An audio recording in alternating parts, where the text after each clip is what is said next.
We are back at it again today. Welcome to the RL podcast. I'm your co-host Liv. And I'm your co-host Rachel.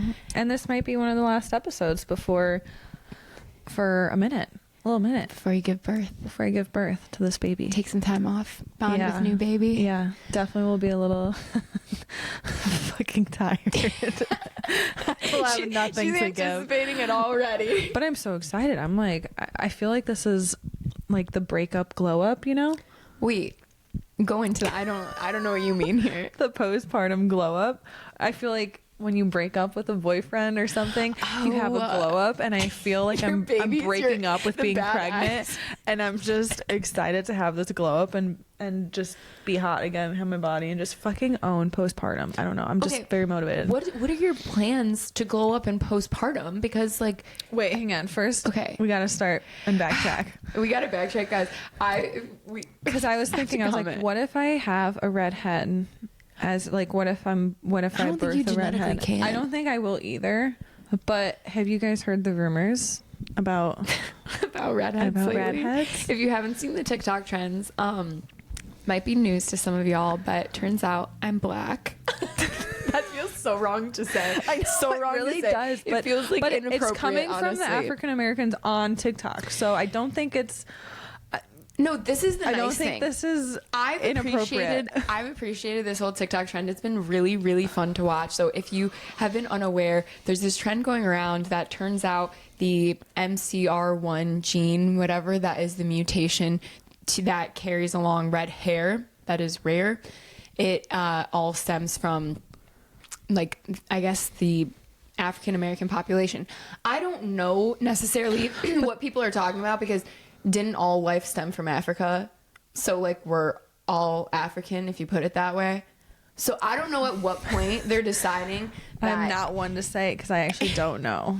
So who knows? But the whole trend out there is that if you have red hair and you carry the MCR1 gene, that you are actually, plot twist, black. So that's been really just. Can you do a lineage thing now? Can you check your lineage and see what part of you is African American? I am not African American. Oh, okay. Like no. Well, what if you got my mom is blonde? She does not considered part of. She's not considered part of this. Well, like, but I am. There's got to be like a 1%, like something along the lines. Look, that's what I'm saying. Where all life originated in Africa. We're all African when you put it that way. Actually, isn't like Cape Town a lot of?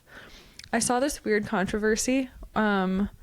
With like some of the shows down there, because people assume that they would be like black colored on some of these reality shows, but a lot of them are. Well, you're talking about Cape Town. That's South Africa. That's heavily South Africa. What are you talking about? Africa? Well, I mean, it's all Africa, but no, I'm saying I'm sounding really ignorant right now. I wouldn't assume somebody from South Africa was black. I would assume that they would be white. Oh, okay, but I don't think a lot of people do. Well, black, white, whatever. If you have red hair, there's a trend on TikTok, and what's been really fun about that is how happy everyone's been about it. Like, really, like, it's been such positivity that's on my feed.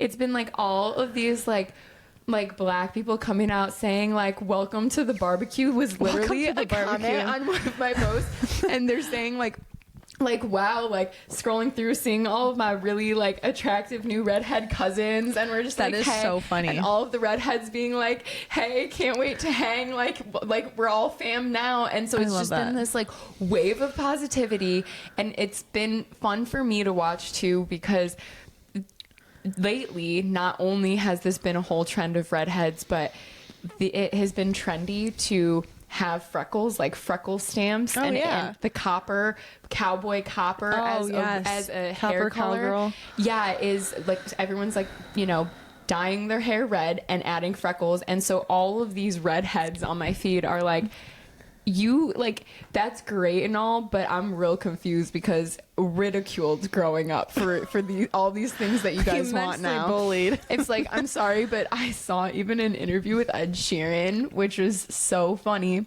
It was Hannah Berner, a comedian and also podcaster from Giggly Squad. She was interviewing Ed Sheeran, and she said, I've got the cowboy copper, like, am I part of the club now? And he's like, Ed Sheeran responds like, to truly be part of the redhead club though, you had to grow up feeling go the through the bullying. you had to go through it. Okay. I was mostly blonde growing up. A lot of people don't believe that when they see how red my hair can look sometimes, but because it's strawberry, sometimes it looks really blonde. Yeah, so my hair goes both ways, but a lot of growing up it was... bleached your hair like on highlights or anything? No. I when I was 13 though, I did box dye it brown with my friend. Really? Do you have photos? Yeah, I know it's rough. I got like an Abercrombie like t-shirt. I'm like doing like the peace sign and like the duck face back in, whatever 2010, 2011 I've said this before, but I want to do it. Like I will say it again. I want to go to a wig store and try on different hair colors. And just like see how many. Okay, like what have you tried before though, hair color wise? I've had my hair bleached before. Most recently it was dyed more natural, like a brown, and it's faded, so I don't even know what color my hair is right now. It's like goldy It's like brown. a blend. You can definitely see the highlights, especially at the bottom. It's probably just like fading out. Like I it just looks like feel a dirty I'm blonde, always, kind of like golden. Yeah, I always feel like I'm a blonde, but when I it's recently had like a little strawberry tint to it. Ooh. And I think it's because of the dye or something. But the more I think about it, I was born with like auburn hair, my mom said, and Lucia's kind of got like a strawberry tint like going it's like on, golden when the light hits it. But it's not like yours. So but I've done bleach blonde, I've done like really dark brown. I obsess over the girls that can do like the platinum blonde long, I do too. And where they pull it off. I'm like, if you could pull that off like Molly May, I'm like, I freaking always do that because it looks amazing. I love platinum blondes so much. You gotta be able to pull it off though. Like not everyone can. When that filter, that's what when that filter was big, where so I'm wondering you if you Snapchat change your color of your hair. Yeah. I was almost convinced I was gonna really do it and go like the icy blonde, but when I box dyed my hair, when I was 13, whatever. And it says it like washes out. No, you can see pictures of me for the next like 4 years. And my hair was like muted. It was like darker. It didn't wash out. No, I learned that box dye never comes out. Actually, yeah, it didn't. It actually doesn't ever come out. So all through high school, my hair is kind of like this muted, darker color. And then like in college, it started to like really, because it's grown out enough by then, where my like actual red and golden was coming back. So because of that, when I look back in pictures, it's like. If you bleach it, the only way to get it all back is if you dye it out, essentially, or dye it. And I'm so nervous like somebody couldn't dye my natural highlights back. They couldn't do it. So that's one of the reasons why I just never have. So see, a wig. Like but no, that filter thingy on Snapchat. Yeah. Oh my God, dude. Freaking magenta. I was like, I'm here for it. It looks magenta. Fire. Really? Yeah, but I really liked the punky. Icy bleach blonde on me. Yeah, but like I don't know, for fun. If I was a girl who dyed my hair, I would for sure do like a funsie just at least once. That's so the bleach blonde and then the like jet black long hair with like these tan girls with the jet black long hair. Yeah. I'm like that too. Those two complete polar opposites. I'm like I obsessed over girls that pull off those two. I have one of my best friends, she always keeps her hair like the jet black, like dyed, and I'm just like, no, it's impeccable. So good. It is so good. but yes. So yeah, anyway, our tangent. Okay, I don't even know how to bring us back from that one. But hair dye, I don't. Oh wait, no, I want to say this about your baby though. There's like no chance your baby can be a redhead though, because you don't have redheaded family members. Like the redhead gene has to be coming through because it's so recessive, but it's also dominant. It's a dominant recessive. I don't know what they say about it. I don't know what any of it means. Yeah, no, there's no chance. No, because it has to be traveling from both parents at the same time together for it to show up. Yeah, so neither of my parents have red hair. Me and both of my siblings all have red hair, and my mom's mom has red hair, and my dad's aunt has red hair. It's just a lineage. Yeah, so it showed up in all three of us. And wait, go into how people just love to tell you their biggest fear of having like redheaded kids. Oh my God. Why do people feel the need to tell you that? I would love to know. I would love to know the answer to this question, but you guys, this has happened to me multiple times in life, and I am like, why me? It just like, it happens in this like really like, it just seems like a really ignorant place coming from these people. I'm not gonna lie, because multiple times in my life I've had people come to me and tell me their fears of like having redheaded children. And I'm like, like I had this girl, her husband, so attractive, honestly, like objectively tall, muscular, strong guy, objectively very attractive man. He is flamin' ginge, okay? Like, he's got the red hair, the pale skin, like, he carries all of it. He's a very good-looking redheaded man. And she got drunk and was, like, almost confiding in me that she's scared to have children with him because she's scared if her kids have red hair. Can you imagine that? And I'm literally like, what? Like, you're saying that to me? I'm like, do you think my parents were disappointed? Yeah. Like, do you think that I'm less loved in the world? Do you think my parents were sad to bring me home when I was a happy, healthy baby? Like, actually, we're all good. And it's happened to you. Yeah. Like you said multiple times. yeah, like that wasn't even the first time. I had another guy who he is the redhead, and he needs to work on his self-confidence, because he was talking like in a really negative way, like, I would hate for my children to have red hair. And I get if, like, you know, he grew up in a type of way where that was like the source of all of his insecurities. I think a lot of like redheaded kids maybe have that experience, and I understand when people like maybe don't, you know, when they don't want that for their child, right? They don't want their child to grow up being ridiculed of like, oh, you're soulless, and like whatever else South Park said when I was in 6th grade that made oh my gosh awful. But the thing is that I've like told them, I'm like, okay, first of all, I'm obsessed with like the red hair. Granted, a lot of my family members have red hair, so to me, it's like I for sure feel the way of like owning it, because it makes me feel like connected to my family in a way. It's so unique too. Thank you. Like, it just makes you stand out, and I'm just used to that. Like, I wouldn't want to lose it. Like, that's another reason why I feel like I couldn't go like bleach blonde. Yeah, because I'm used to being like the redhead. I can understand that. And like once you take it away, and then it's like, okay, well, it's like my little unique feet. No, it really is. It really is. It's like an edge. But like, so what I've told them though is like, oh my God, like your kids, like if your kid is going to be made fun of, like there's going to be a reason for them to be made fun of. Like, regardless of their hair color, you can try. Yeah, it could be your kid has a big nose, or they have big ears, or they have a funny name, or a smelly lunch, and they're just going to be like, it's going to be anything at some point. So you can't really control a lot of stuff that other kids are going to talk about. And literally, like, red hair is so pretty. I have like nephews who have like bright red hair right now, and stunning if you ask me. And so it's like, I understand that it's not been the most just checking, the most like, I don't know, sought after genetic trait. Like, so many people don't like it, and I get, like I said, all of these trends on TikTok are so funny now because of the whole red hair meaning you're black thing.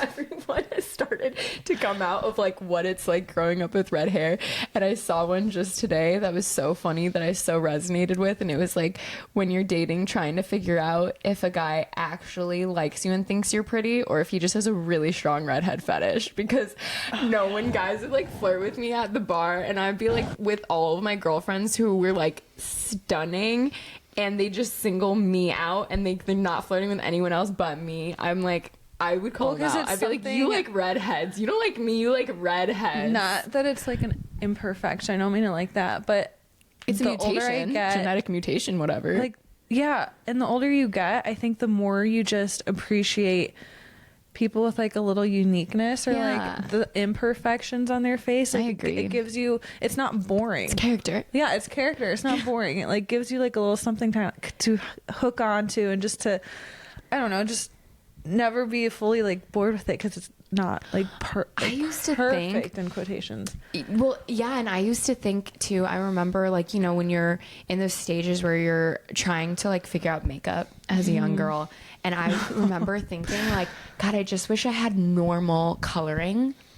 whatever that means, right? But like I was like, gosh, I just wish I had like the blonde hair, blue eyes, or the brown hair, brown eyes, just something normal that I could like deal with, because I not only have red hair, but I have light colored eyes. They're like a green, blue, and I just look back at my own self and I'm like, that was so dumb. Like red hair, pale skin, green eyes, that is a vibe. It's pretty a unique. vibe. Yeah. I didn't know, because I didn't have like any other friends who had that kind of coloring. So I just like didn't know how to deal with it makeup wise. And I was like, God damn. Yeah. But well, like, as someone that had blonde hair and green eyes, I still didn't know how the hell to do makeup. Yeah. So you weren't in any worse of a position. I'm just like, exactly. Mom, you failed me here in this. Like, why didn't you show me how to do my makeup? She probably did. I just still like didn't really listen. Have you heard of all of that stuff though about like redheads not only like look different, how they experience feeling different? No. Okay, so this is weird because like I didn't think it was true, but there's a lot of science behind this now. So the genetic mutation of the MCR1 gene, whatever, that mutates to make red hair, it's not the case where it causes these differences. It's the case where it usually travels genetically with some other really funky, weird human traits, such as redheads scientifically do need higher doses of anesthesia to be put down or to like subdue like their feeling and consciousness. Like they need higher doses. Yeah. And that they also have like stronger pain tolerances and like less feeling. And I didn't believe this stuff till I asked my mom's anesthesiologist one time when I took her in for a procedure. I was like, is that true? I was like, okay, well then just so you know, she birthed 3 redhead kids, so be conscious if she needs more anesthesia. Like, you better make sure she's asleep. I was like, take care of my mom. And then my sister, she says when she gave birth to her first, she was able to do it naturally. Yeah. And well, I remember you saying that. And the nurse, like, so she said, like, the nurse asked her how it was, and she was like, honestly, like, not all that bad, you know, yada yada. And the nurse was like, I've heard that from redheads before. And she's like, oh, that's a weird thing to say. Oh my gosh. But maybe that's what she was talking about. Yeah, maybe. Yeah. So there's some weird, funky things happening here. But the latest weird one is that apparently I'm black. So.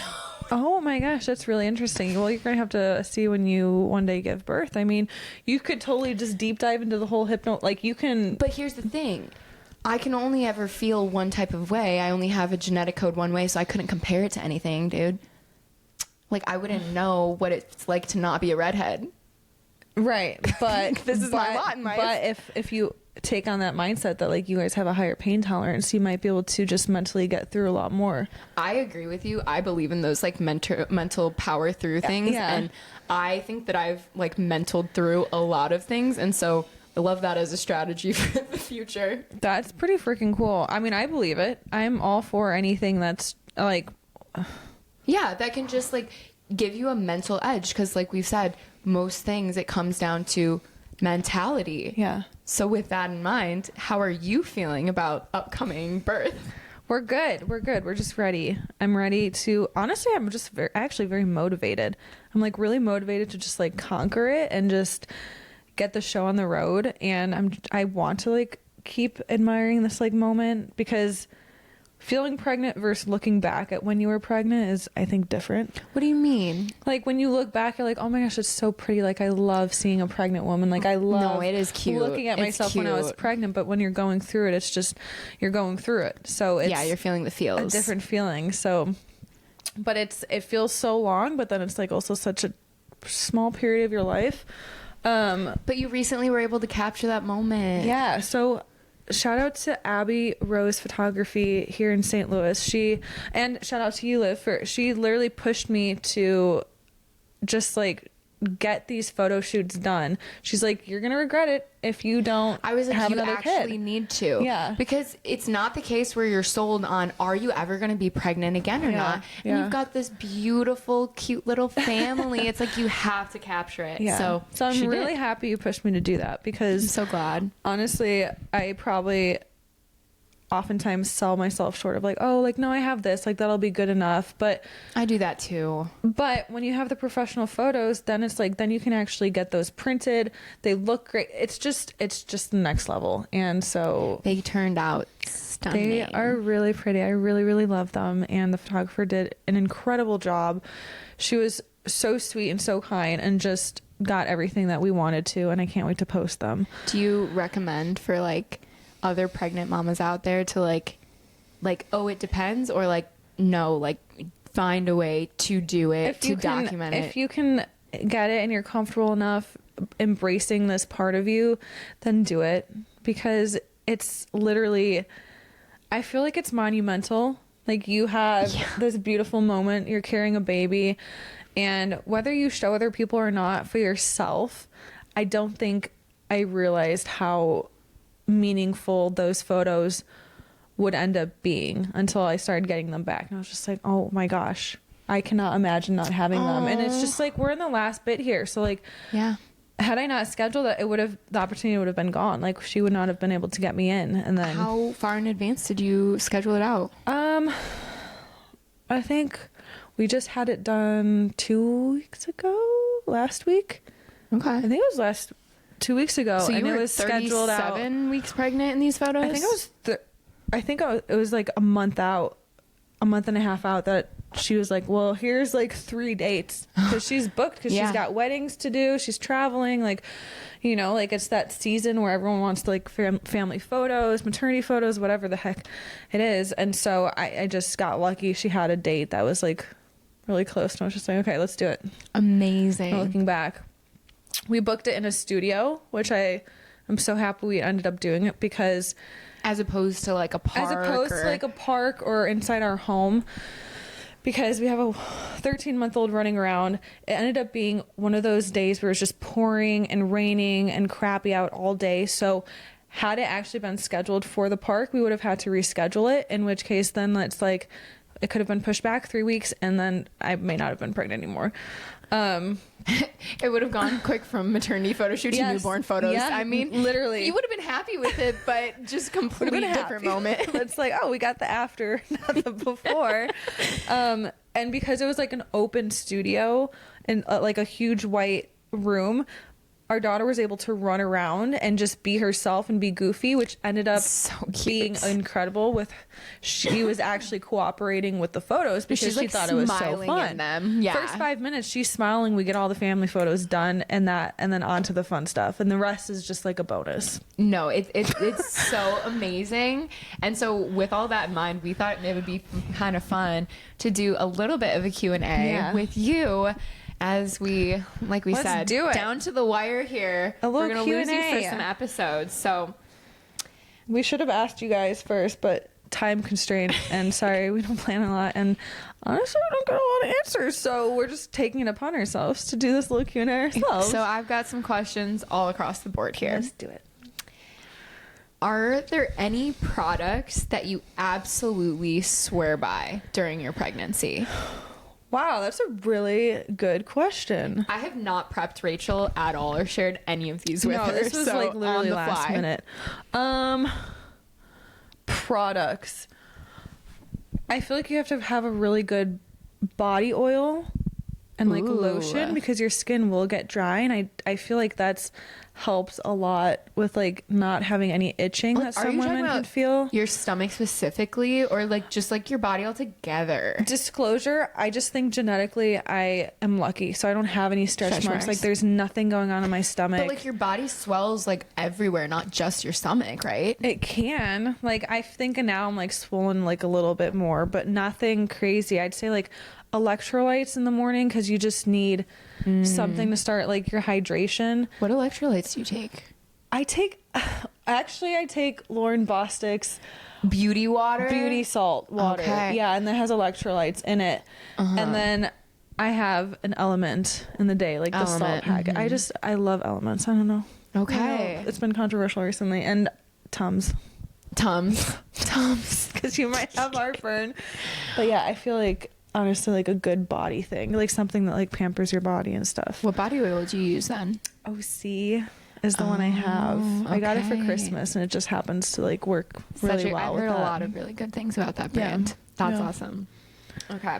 Is there like, this one I feel like is awesome for you too, because this is not your first pregnancy. So you've also had the aftermath, you know, you've done the postpartum thing before and had the experience of a newborn before. So are there any products you can think of that everyone told you you have to get that you didn't end up using or you didn't find helpful? I don't think so. Okay. Awesome. Next question is, okay, what's been the most surprising part of your pregnancy journey so far? And give us like specifically this one. This is your second pregnancy. So was there even anything that surprised you? I don't know. I kind of wish I had some time to think about these questions. The most surprising thing? I think it's just got to be the areas on your body that end up changing. Like, it's not just your stomach. It's like, it's your vagina. It's your boobs. It's your skin. It's your, like, pigment of your skin. It's your hair. It's everything. Like, postpartum hair loss. I was like, I'm not going to get that. Like, that's for other people to have and to experience. But I have postpartum hair loss still from Lucia. Like, so there's little things like that. What was the question again? What, like, was anything that's like surprised me? Yeah, I think like how I feel like down there, your vagina, like it changes. No one, like, I think really mentions that, like, throughout pregnancy, like your sex life might change a little bit, and that's just being honest, you know, like, and so it's really hard to think that like you're not feeling good and like putting pressure on yourself to have to still perform a certain way, the way you did before you were pregnant. But I think it just helps a lot when you have people around you. They're like, you're growing a baby, you're growing a human. Like, remember that, like, things are changing. You have so much more blood that you had to produce. You have, your body has like what, 1.5 times the amount of blood. That's literally insane. The weight you're gaining is like, think about how big this placenta is. It's the size of like a basketball, it feels like. That's crazy. Like, and you have a baby that can be up to 10 pounds in you. There's so many different things that I think are just still shocking in that sense. It's just always everything with pregnancy is shocking. When on the outside it seems so obvious. You're like, yeah, you're growing a baby, like, why are you so hard on yourself? But when you're going through it, you think like, why am I feeling not myself? Well, a million reasons.